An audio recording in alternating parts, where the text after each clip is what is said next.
Welcome to Crypto Talk Radio, the podcast for everyday investors like you. Visit us on the web at cryptotalkradio.net. And now, here's your host, Leister. Thank you for that, Bailey, and welcome everybody out there in Crypto Talk Radio, found at cryptotalkradio.net. I have to tell you, it's the hardest thing imaginable to keep myself from jumping into more precious metals because as the prices are going down, especially on silver side, it's extremely tempting to get more. Extremely tempting. And I know some people, especially if you're listening to some of these channels, I saw Happy Caddy, crypto. And he did something where he was talking about the growing gold in a lab and all this, I'm going to talk about that briefly today. My opinion about that. It's a legitimate thing, but it's a little bit misleading. So I'm going to talk about that. I'm also going to talk about, I watched a Coffeezilla thing. This is from months ago, but as I was going back and listening to it, I thought it was a good thing to go through just because, crypto's kind of in that boring spot again. So I thought this was a good opportunity to do a little bit more 101. It's not really 101, but just kind of a little bit historical. Learn from the past and see what the future might hold. At least that's what I think might happen.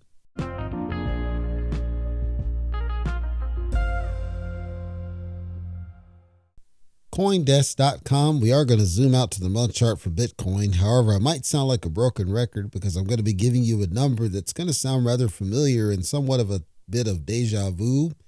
That being roughly around the $113,000 mark, which is what we're hovering at. We're trading somewhat sideways with a very slight upward trend, but looks like it may go back down. This appears to be a bit of suppression. I can't say for sure, but the amount of time that we've been in this range is extraordinary. It is unusual. It's a bit odd. And I said that something else is going on under the hood. We just don't know exactly what that is, but it's unusual to see this much of a sideways for this long. Ethereum then, currently about just shy of $4,000, has a downward trend appearing from what I can tell. That's odd because seeing that Bitcoin does not have the same level of down, I would expect that Ethereum would be a little bit more sideways than what I see, but who knows?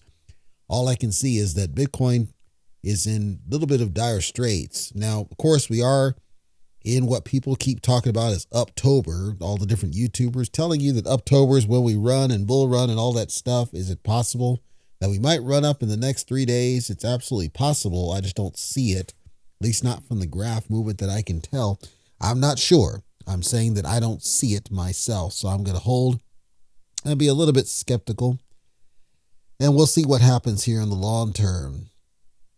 In bigger news, Polymarket, I did an episode some while ago where I talked about the fact that Polymarket was going to be getting available to the United States traders at some point in the future.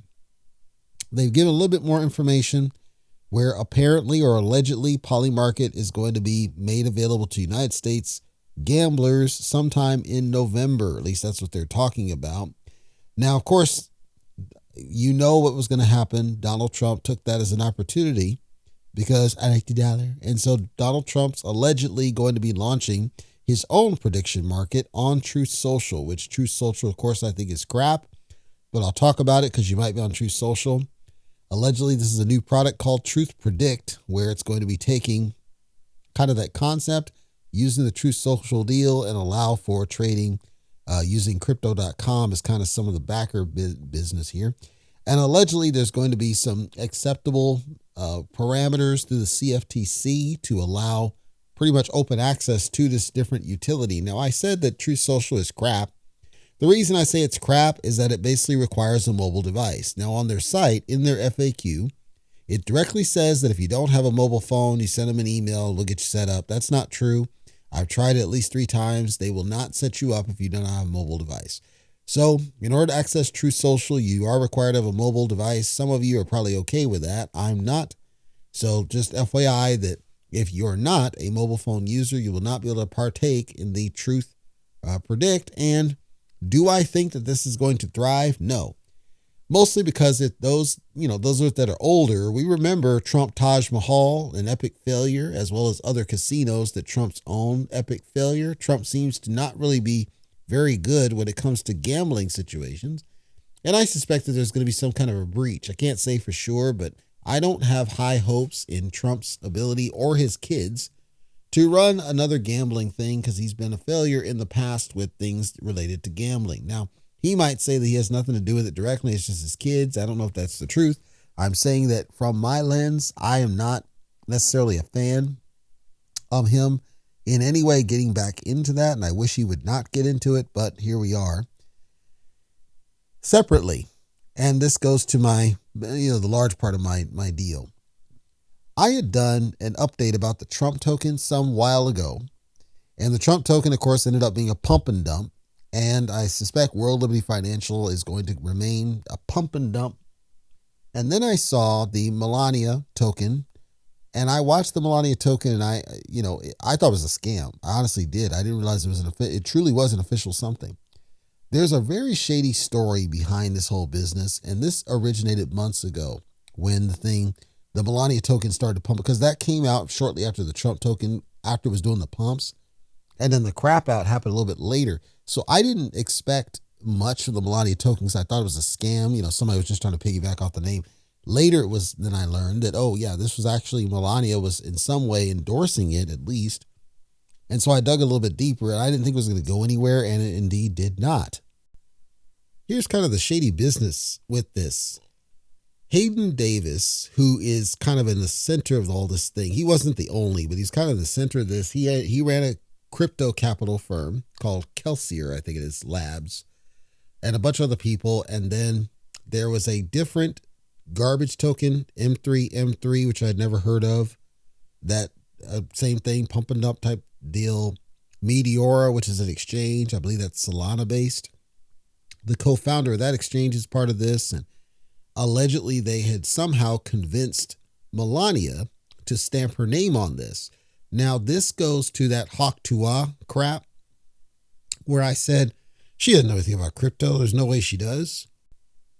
She's young, dumb, doesn't understand. Somebody convinced her to do this, and it was a ill-fated thing. The Libra, which is the Libertad, which goes to the president of Argentina, Javier Milei, and he was promoting it. So then, months ago, Coffeezilla on the Voidzilla. So his Voidzilla is where he's got just black, there's no fancy stuff, and he's doing just this, interviews and stuff with people. I don't know why he has the two. He probably talked about it in something, I missed it. But the Voidzilla is what you want to check out if you want to go with this. But Hayden Davis is the guy's name. He's talking to the guy on the phone. And Hayden Davis had done something on the internet where he was remorseful and apologetic and all this stuff. Well, the conversation with Coffeezilla was rather interesting because in this, he was making some statements, and Coffeezilla is talking about how, in the real world, stock markets, etc., we're talking about companies that have a product, right? They're selling a product. There's dividends. There's all sorts of value to the investors. Whereas in crypto, there's no real value to the investors unless it has a so-called, quote, utility. And what tends to happen in crypto is that they're not, I've talked about this months ago, and if you're new, welcome. But months ago, I talked about the idea that crypto doesn't want to start. This was the whole Strange Inu, if I remember. So go back and check that out if you want to.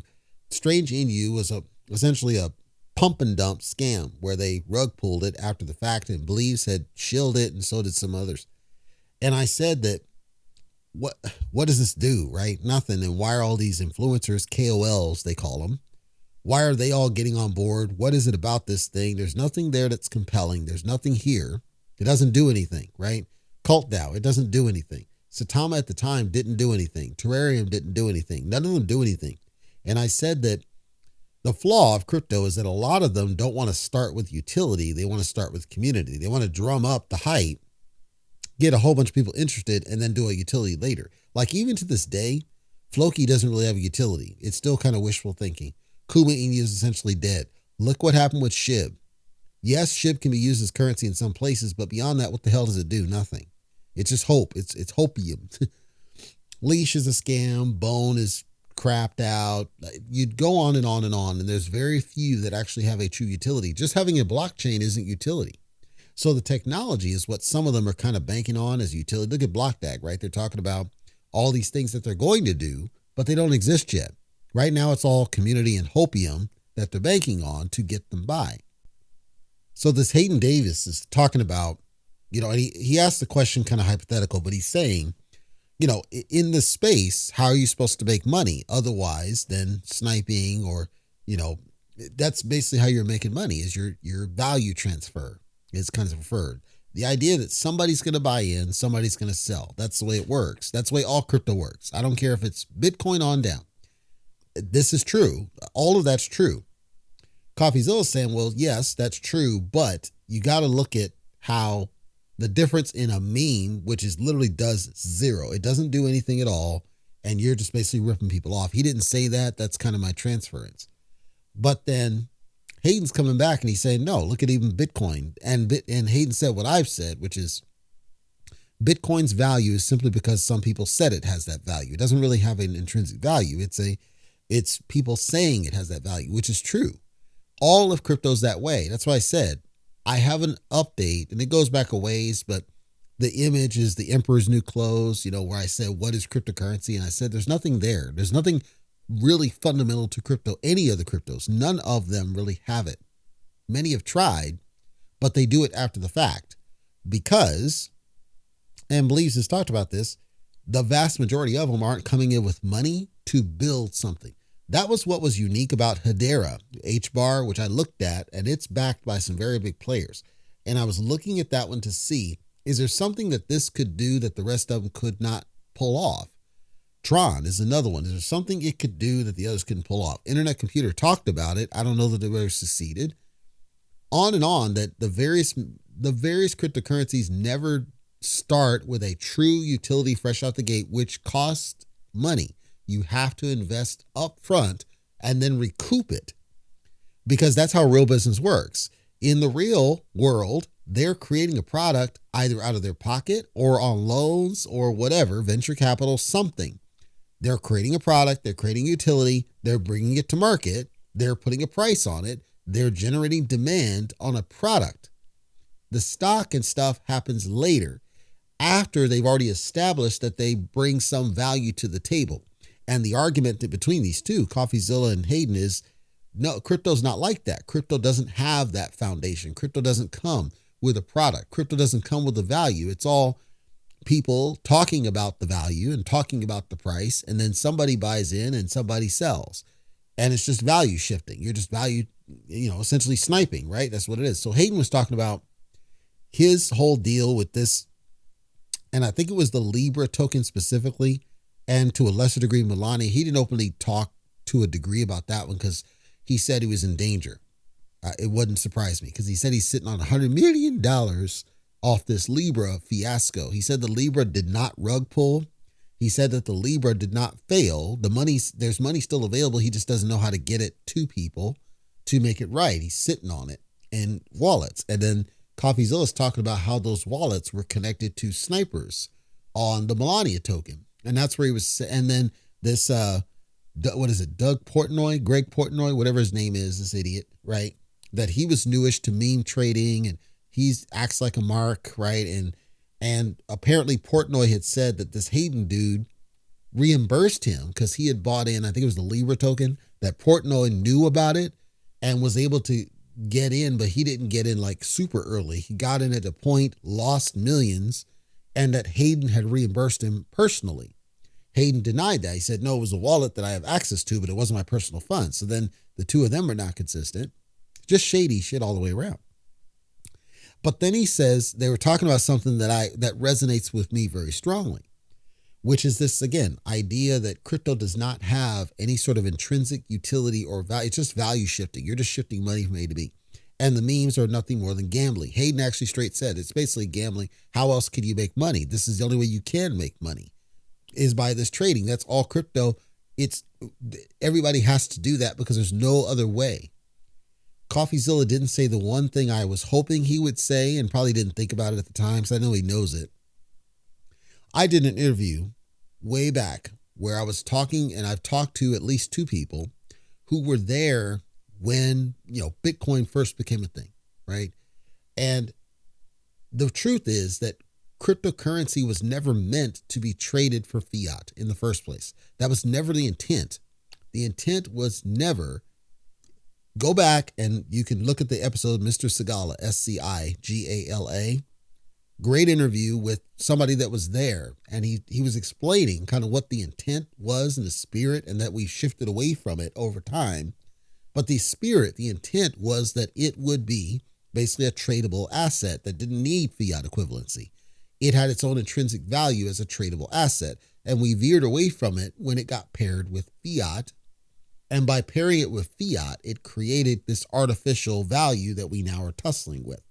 So Coffeezilla didn't call that out from what I could tell. And I was hoping he would, because that's really the counter argument, is your focus was all jacked up. Your focus was, I just got to make money, which spun them into the conversation about these KOLs / influencers / shillers, and the idea that all these shillers who you probably have listened to and probably told you to buy into project, each and every one of them, and Hayden admitted this, they all know, okay, there's going to be a project that's going to launch.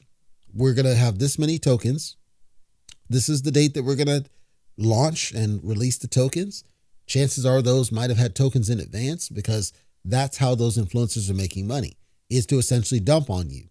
And it's a value shift. That's what it is. And it's a pervasive situation. These mainstream ones, let's say Pi Network, great example.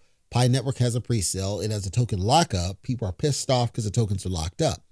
Hayden makes the point. Well, what are we supposed to do? Not launch it? If we lock it, we get people pissed off. If we don't launch, we get people pissed off. If we launch and it dumps, people are pissed off. No matter what you do, you can't. And that's a valid complaint, is that because of what we've done to cryptocurrency, essentially the expectations are all jacked up. Every last one of these, you now have no choice but to launch with some sort of a tangible utility. You have to invest up front. That means you're going to be in the negative until you can prove that you're worth investing in. That's first. Second, go away from the concept of pre-sales. You're trying to use pre-sales to generate the money you need to do the product.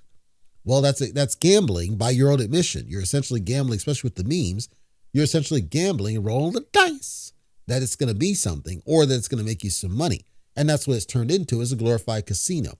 Coffeezilla made the point. Well, yeah, but the insiders and these KOLs / influencers / shillers, just like with casinos, the reason that they're so heavily regulated is that, what you're saying is that in crypto, because there's no such hard regulation, they can cheat, right? They have rigged cards and rigged dice and rigged slot machines, and they are inside. They understand how to rig the game in their favor. And Hayden's like, yes, that's how those people make money. Neither of these people are wrong, right? The influencers / KOLs / shillers, they have to be on the inside, because that's the only way that they have to have the information in order to entice people like you to buy into the project. If people like you don't buy into the project, those shillers don't get paid, because the value never increases. The value is shifting from you to them. Then they're gone. They're out of it, right? They dump out the project and gone. You've seen it I'm sure you've seen it with Jake Gain. I'm sure you've seen it with Rodney. I'm sure you've seen it with Austin Hilton, Awesome Austin, Zach Humphreys. You've seen it with all, the names, okay? You've seen the same pattern, right? With all of the Henoch. You've seen it with all these different ones. So everything that was talked about in this one was very good, and I hope people take the time to listen to it and try to wrap your head around why. Like in my case, I don't talk about a lot of these because I said I don't see one's worth your time, because I understand the game. If they're doing heavy shill and hype, I already know what the deal is. I know why they're doing it. They're doing it to get you to put your money in so they can dump off you. They'll tell you it's a timing situation, sure. But if they already have the inside knowledge and they already have the rules of the rule book before you even know there are rules, how is that fair to you? And it's immoral, but it's not illegal at this point. The idea of a pump and dump is conceptually illegal. However, the influencer / shiller / KOL doesn't control that liquidity pool. It's the developer. If the developer is working in cahoots with that influencer, that's a big problem. Where it's another issue is where like with Satama, right? Manny the rug puller. you have a project and you're presenting that your project is going to do something, and as a result of that doing something, it's going to increase the value. So it's a misstatement, right? Creates it a security, et cetera, and so on, with the side of realty and side of chain and all this crap. But the idea that the green chart I covered some time ago, long time ago, years ago, green chart, okay? It puts out a project where it says we've written the code in such a way that it's going to go up and up and up and up and up, right? And for a time it was, and then they gave the keys to that duck face girl, and then she dumps off the project. Well, that's the dev's fault because they gave the keys to the duck face girl in the first place. Anyflect, I forget what even it started as, but Anyflect, same thing, right? They say, yeah, we're going to give you these tokens, and then the reflections are going to be, you can pick what you want as the reflections, but it's not sustainable.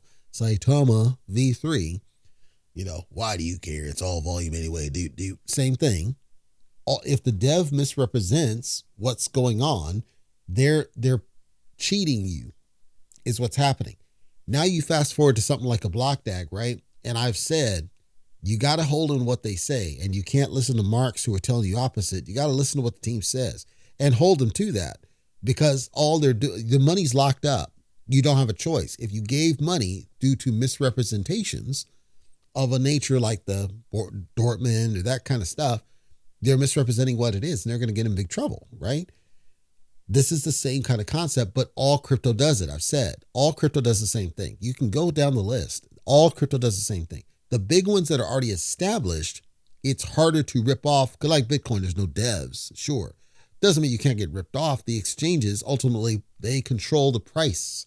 They can manipulate the price to cause a liquidation on you. It's already happened multiple times. Mine is simply to tell you, this kind of conversation I think is good for people to listen to so you can understand how crypto is a shady business. And it's why I say, please don't YOLO into any damn thing, because you just don't know beyond all the stuff. It doesn't mean you don't get into something. It looks like it might be something, but you got to make sure you're protecting yourself, not because they're going to take it from you. Don't listen to some of these people that claim that they have your best interest at heart. And when we talk about KOLs/influencers/Shillers, you need to understand people like CEO Reed the Mark. He is that. He is a KOL. He's an influencer. His job is to try to encourage you to put money into the project. That's his job. He's an ambassador for BlockDAG. It's on his LinkedIn. You can go verify it yourself in case he wants to call me a liar. Muhammad, he's not an official ambassador, but he might as well be. Okay. Chanel, all these ones that are trying to reassure you, they're doing it because that's their role, is as a KOL/influencer/Shiller to get you in and keep you in and not drive you away. The reason that those people and certain others like Shillers are trying to censor myself and Scam Alert, who I'll talk to as I talk about, is because they don't want to have negative, true feedback put out there. They don't want to have the truth. You should be concerned at projects that don't want you to hear the truth, even if the truth is not to their positive. It's still the truth. Scam Alert by Fetra, it's a channel out there, got 2 copyright strikes. I got 2 copyright strikes. One of them got removed. The other one I'm working on right now, I talked about before. Scam Alert got 2. I don't know if all of his videos got removed by YouTube or he just chose to take them down. I'm not sure on that one. I suspect, I don't know, that he just took them down just to be on the cautious and then kind of go through it as he's pushing back on it with the counter notification process. And if you're listening to it, like I say, Scam Alert, again, I got a guy if you want to use. He's not the cheapest, but he's not crazy expensive, but he's not the cheapest, but he's solid in what he's doing. Some of these are sketchy because we understand they're misusing DMCA. I know they're misusing in his case based on what's described about the reasoning. They're definitely misusing it in my case. And the problem is that YouTube is complicit with the misuse of DMCA. So when it happens, YouTube's not going to work extremely hard to do it. And there's 2 things I'm going to spoil here. Number 1, there's a disconnect between YouTube proper and Google. So YouTube proper is where the copyright folks are. I have reason to believe, no evidence, but I have reason to believe that Shillers has people, his company has people inside of YouTube's in their copyright area where they're bypassing due diligence. And it's actually against policy, but YouTube themselves, they're compromised. They just released a thing talking about we're going to do this video stuff about likeness and all that crap. Why are they doing that? Because they're trying to make it easier to do takedowns. So I'm saying that from my lens, YouTube is compromised. That's why I say I don't care about YouTube. It doesn't mean shit. It's just one distribution source simply because there's people there. I don't do it because I want to. My thing distributes all over the fucking place. And then even different countries. My place is all over the place. I've had people in like India, France, Germany. Mine's all over the place because I don't know where people specifically are. I just want the content out there. So YouTube's one distribution source. Those people that are hearing it on YouTube, they can hit cryptotalk.fm, subscribe directly to the audio to bypass YouTube censorship, because there's going to come a time that YouTube's going to start ramping up the censorship across the spectrum. You're going to start seeing there's people who talk about historical stuff where because of wokeness, they're just censoring shit that was perfectly acceptable 5 years ago or 10 years ago. This is the reality of something like a YouTube. BitChute doesn't have that problem, but BitChute has issues. Quality of the video is not that good. The replication is not consistent. There's all sorts of other issues with BitChute.